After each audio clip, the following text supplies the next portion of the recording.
Good day mga kamitsu, welcome back sa ating YouTube channel.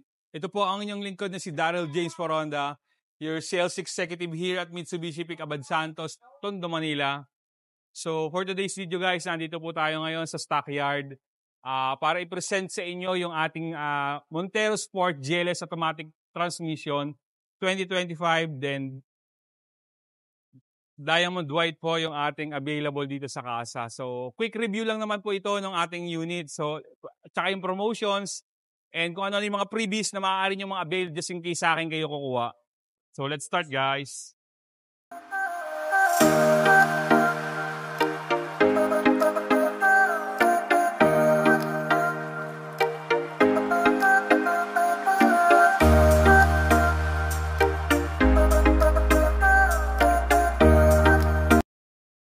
Again guys, nandito tayo ngayon sa harap ng ating Montero.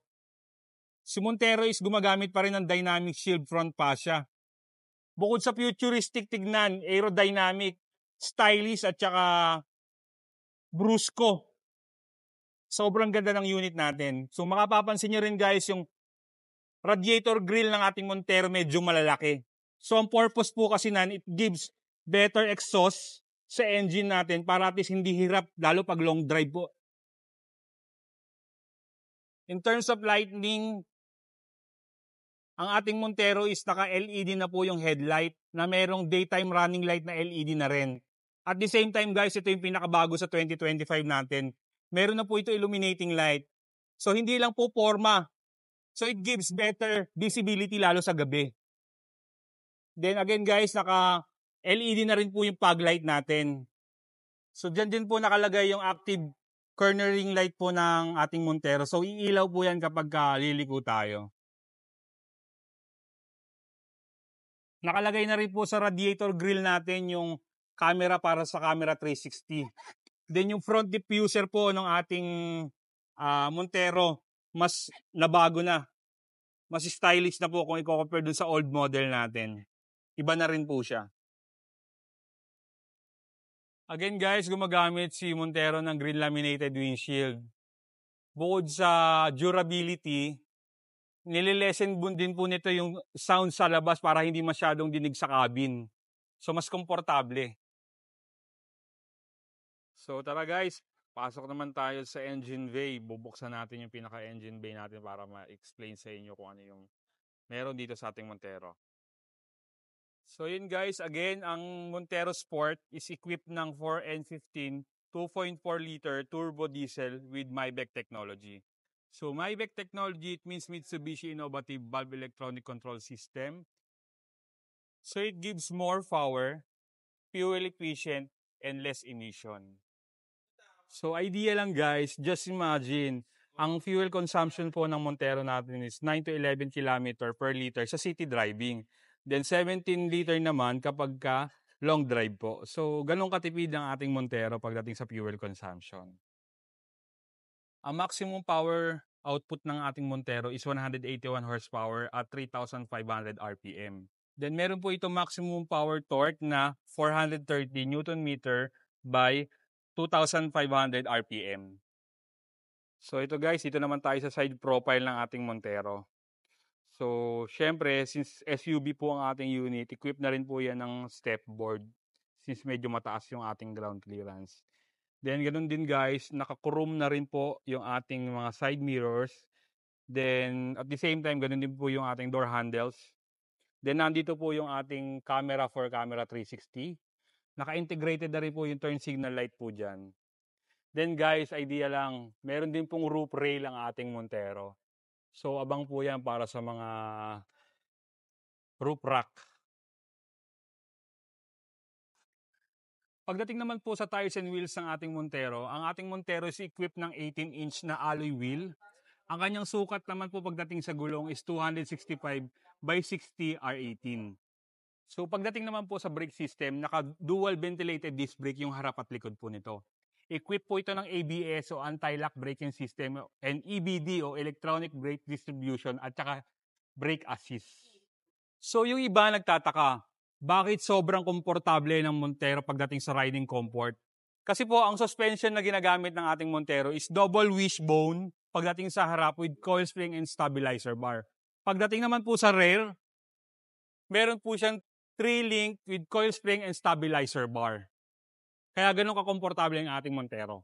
Pagdating naman po sa ground clearance, hindi po tayo mangangamba dahil bakit po? Ang ating Montero ay merong ground clearance na 218mm. So, for SUV na category, medyo mas mataas to kung i-compare natin sa ibang SUV. So tara guys, dito naman tayo sa likod ng ating Montero. So ang ating Montero is equipped po ng pin-type antenna. So it gives better reception pagdating sa radio bukod sa aerodynamic.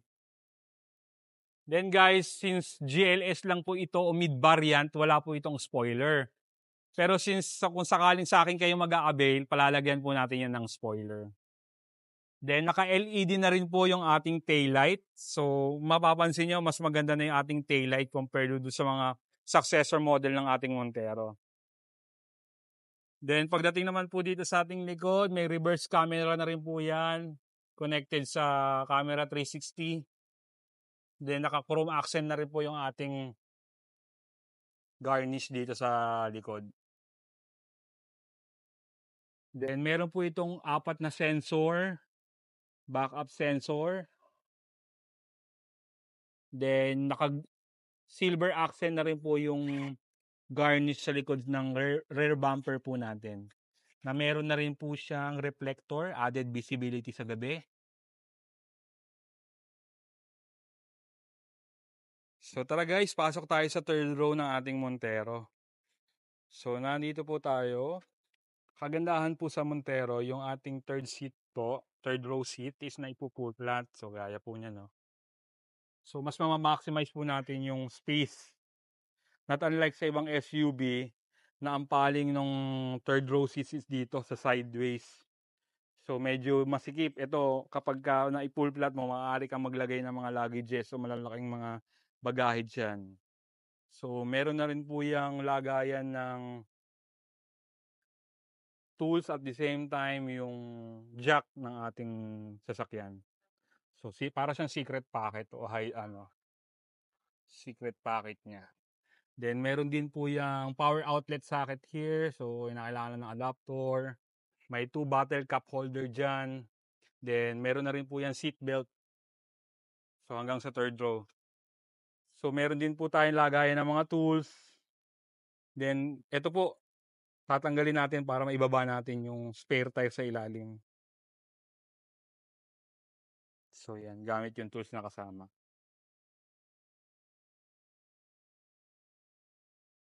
So yun guys, ang ating third row. So tara guys, pasok tayo sa interior ng ating Montero. Dito muna tayo sa driver's side. Pakikita ko sa inyo kung ano-ano yung meron dito. So kapag pasok po natin, unang-una natin makikita yung ating navigation para sa mga windows, tsaka central door lock. So ito po, although naka-central door lock siya, may mga individual lock naman po yan, bawat pintuan. So nandito. Then, ito yung ating sa windows. Then naka-central door lock na nga siya. Ang kagandahan lang po sa Montero GLS natin, may function po ito na kapag nakalimutan natin na i-lock yung mga pinto, basta 15 km to 10 km, tumatakbo yung ating Montero, kusang nagla-lock yung door natin. So dito po tayo sa side na to, nandito yung navigation para sa side mirrors, para sa adjustment ng mga salamin, ganun din po sa kabilang side. Then auto fold, pag halimbawang pinindot po natin tong button na to kapag halimbawang nasa masisikip tayo na lugar, so pwede natin siyang i-fold yung side mirror na nasa loob tayo. So naka push start na rin po ang ating Montero GLS, basta GLS variant. Then nandito na rin po yung switch ng sensor sa likod, parking sensor sa likod. Then yung Mitsubishi traction control, andito na din po. Technically, dapat lagi naka-on yan. So, may mga clients lang na gusto talaga nilang in-off yung traction control button. So, i-off lang po natin dito. Then, nandito po yung ating switch toggle ng ating gas. Then, yung hood nandito po. Then, ito po yung ating steering wheel. So, kagandahan po sa GLS, naka-tilt and telescopic na rin po ang ating manubela. So, nandito po yung pag-navigate. So, kinakailangan mo lang siya i-toggle down yung pinaka-lever. So, yan mati-tilt and telescopic na natin yung ating manubela. So, nandito rin po yung switches ng ating ilaw. Then, since GLS automatic po ito, meron po itong paddle shifter. So, nandito yung pagbawas, din nandito po yung pagdagdag. Tapos, naka 3-spoke leather wrap na po yung ating steering wheel. So, nandyan po yung mga buttons ng audio remote control. Dito po. Yan yung ating switches volume para ma-navigate natin yung infotainment system. Then, sa right side po ng ating steering wheel, nandyan po yung navigator natin para sa cruise control. Then, yung switch para dun sa panoramic camera 360. Nandito po yung button. Then, ito po yung voice command. So, basta connected po yung phone natin via Bluetooth. Regardless mapa Android man yan or Apple. So, you can use this voice command para makapagpa-navigate tayo like yung Siri or Alexa. Then, nandyan din po yung hands-free button natin, pang cancel at saka pang answer ng call. So, hindi mo na kailangan pang hawakan yung phone mo para sagutin yung mga tawag. So, dito sa mga buttons na to, mananavigate natin siya. Then, combination po ng analog and digital yung ating cluster meter. So, may maliit po na sa gitna na digital, then yung mga gilid niya is analog pa rin naman po.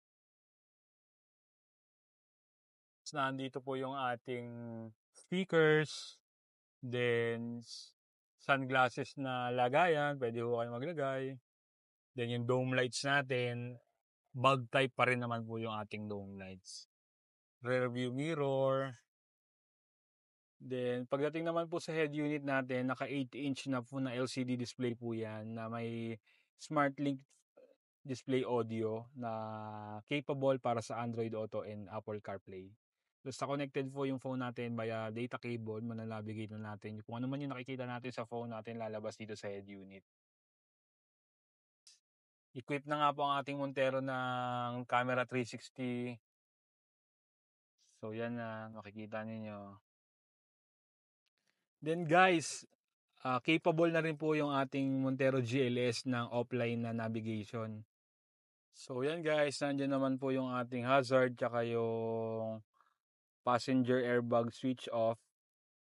Tapos pagdating sa air condition natin, naka LCD display na maliit na po ito dito. So para mabilis natin ma-locate kung gaano kalakas yung fan speed or yung thermostat. Ito po. Then equipped na rin po ito ng single zone na auto climate control. So yan. Nandito po yung switch natin. Then nandito din po yung ating switch para sa rear aircon. Ito po. Para at least may control tayo dun sa likod. Tapos yan po yung mode kung saan natin patatamain yung hangin. Tapos front defogger, rear defogger, tsaka yung ating exhaust. Then off para mag-off lahat ng system. Then meron na rin po yan HDMI. So capable po yan kung may mga third party kayong mga multimedia player. So pwede mo ilagay dito para dito lalabas sa screen na to yung i-play natin. Then guys, ito may USB slot na rin po yan na dalawa para makapag-play ng mga audio file at saka video file na galing sa USB. Then nandyan po yung ating power outlet. Kailangan lang ng adapter. Then guys, si Montero GLS nga po ay equipped ng 8-speed automatic transmission. So at ito yung ating transmission. Meron po itong switch dito para at least kapag ina-navigate na natin, bababa natin yung pinaka transmission natin from park, reverse, neutral, tsaka D, drive. Ito po. Meron po yung positive and negative. So basta yung transmission nakalagay dito, igigilid po natin siya papunta rito sa kaliwa para magamit natin yung kanyang paddle shifter. para ka na rin naka-manual. Then guys, electronic parking brake ng ating Montero. Ang typical kasi na handbrake is yung parang may joystick ka pa o yung may handle pa. So ngayon, naka-electronic na nga po siya, effortless na, at the same time, easy to use. Then naka-auto hold na rin po tayo, parang na rin siyang mga expander. Magagamit natin yan pag sa mga traffic situation para hindi tayo mangawit kakalipat ng transmission from drive to neutral or park. So, yan. Then meron po siyang dalawang bottle cup holder here sa center natin. Then may armrest na rin po siya. So yan, kung meron tayong gustong ilagay, malalim na rin. Makikita naman natin sa passenger side, nandyan po yung ating air ventilations, yung airbag, then glove box. Yan. Then naka-soft pad leather na rin po ito yung kanyang mga gilid, yung interior natin. Tapos nandiyan po yung switch para sa bintana at saka yung sa pintuan. Pagdating sa interior seat material, naka-genuine leather seat na po yung ating GLS. Isa po yan sa mga upgrade ng 2025 model po natin. At the same time, naka-power seat adjustment na rin po yung ating driver's side. 8-way po ito ha. Pwede mo siyang i-adjust, depende po sa inyo. Dito lang po yan sa driver's side. The rest po is manual. So isa din yan sa mga major upgrades ng 2025 natin na Montero. So tara guys, pasok naman tayo sa second row ng ating Montero para makita ninyo yung seating capacity at the same time yung legroom at saka yung headroom. Tara guys. Again guys, 5'8 nga pala yung height natin. So uupuan natin para makita nyo kung gaano kalaki yung magiging space natin. Tara, pasok. Ito yung second row natin guys. Tatlo yung pwedeng umupo rito. So mapapansin nyo, isang dangkal pa halos yung layo ng ating upuan sa driver side. Tapos pagdating naman sa legroom, yun, may space pa rin naman. So gano'ng kaganda yung ating Montero. So yun guys, sa second row din, meron din po yan na 150 watts na saksakan. Tapos may USB charging.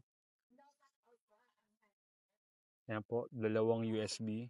Aside pa dun sa harap. Tapos naka-dome light na rin po siya. Meron tayo sa second row. Then meron po itong center armrest. Hindi nga lang siya maibaba dahil naka-plastic pa po tayo. So meron po yan, tapos may bottle cup holder na rin po. Nandiyan na din po yung seatbelt natin. Then gaya ng sabi ko sa inyo, naka-leather seat na po yung ating Montero. So hindi na nyo na kailangan pa magpakabit ng leather seat. Genuine leather po yan. Pasukin naman natin yung third row guys. So kapag uupo tayo sa third row, all you have to do is anuhin nyo lang po itong second row natin. Then ibaba to. Ganun din po yun. So yan guys. Hanggang dalawang adult yung pwedeng umupo dyan. So itatry natin. So yun guys, nandito tayo ngayon sa third row. So like what I said, pwede po ito hanggang 2 adult. So may space pa rin naman. Mapapansin nyo, 5'8 yung height ko pero swak pa rin po tayo sa Montero. Ganon kaluwag ang ating Montero. Then yan guys, nandyan yung mga air vent natin sa second row, third row. Kabilaan po yan. So hindi kayo mangangamba na may initan yung third row niyo kapag may nakaupo. So yun guys, yun na yung ating quick review ng ating Montero. So yun guys, tapos na po yung ating quick review ng Montero GLS Automatic Transmission 2025. Diamond White po yung ating i-present sa ating video ngayon. Meron po itong SRP na 1,914,000. Basta po puti.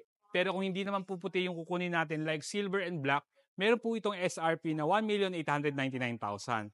Then meron po itong all-in down payment ngayon na 99,000 pesos at may merong monthly amortization na 38,748.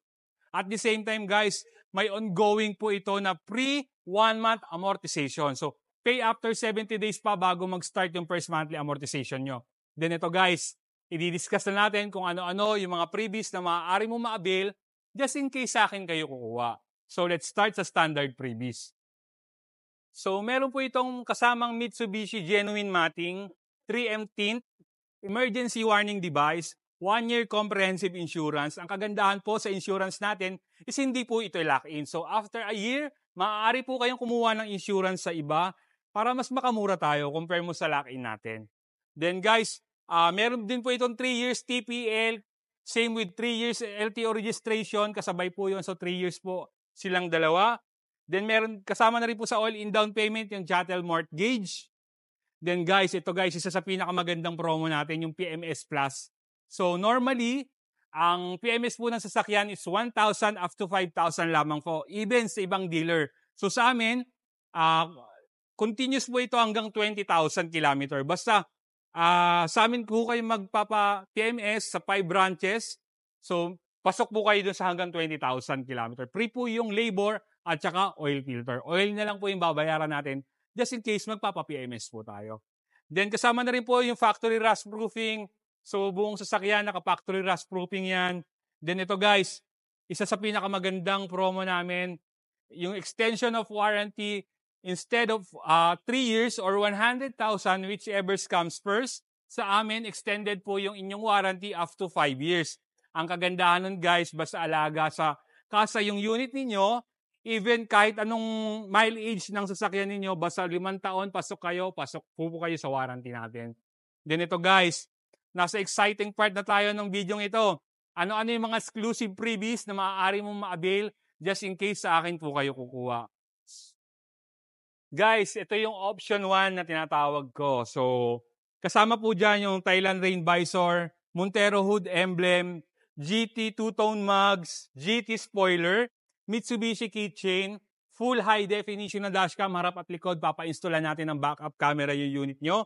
Nagbibigay din po tayo ng car cover, Mitsubishi umbrella, Bosch Europa horn. So tama kayo na narinig guys, i-upgrade natin yung busina nyo from stock to Bosch Europa horn. Then side fender flare, papalagyan po natin yung pinakagilid nito para at least protected din po yung body ng sasakyan ninyo. Titanium muffler tip, side step seal, cargo trunk tray, 3-row deep dish matting, tsaka yung rear step seal. Yun na guys, yun yung option 1 natin. Then guys, ito, may option 2 ka. Since white yung kukunin mo, bagay ito dun sa tinatawag namin na Black Series look. I-upgrade natin. Pagmumukain po natin top of the line yung unit ninyo. So sa Black Series look natin, kasama po doon yung black top roof. Papaitiman natin yung pinaka-ibabaw ng unit ninyo. Yung roof rail, papaitiman din natin kasi naka-silver po yung inyong roof rail. Then yung front grille, papaitiman natin to. Since naka-silver accent po siya. Tapos yung front diffuser, ito po, nasa ilalim. Instead of silver, gagawin din natin yung black. Tapos yung mugs, from monotone na silver na kulay, gagawin natin black, glossy. So para magmukha talaga siyang top of the line. Then yung kanyang spoiler, itim din po yung ibibigay natin para babagay naman po o magko-complement naman doon sa Black Series look. Then yung kanyang rear bumper diffuser, papaitiman din natin.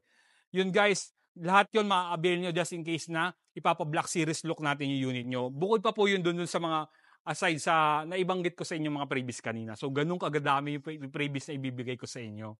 So sa mga nagbabalak po na gustong kumuha ng sasakyan, nasa screen na po yung aking full contact details. You can reach me on my social media account. Then yung mga number na naka-flash sa screen is Viber Ready and WhatsApp. Then please do like, share, and subscribe to my YouTube channel.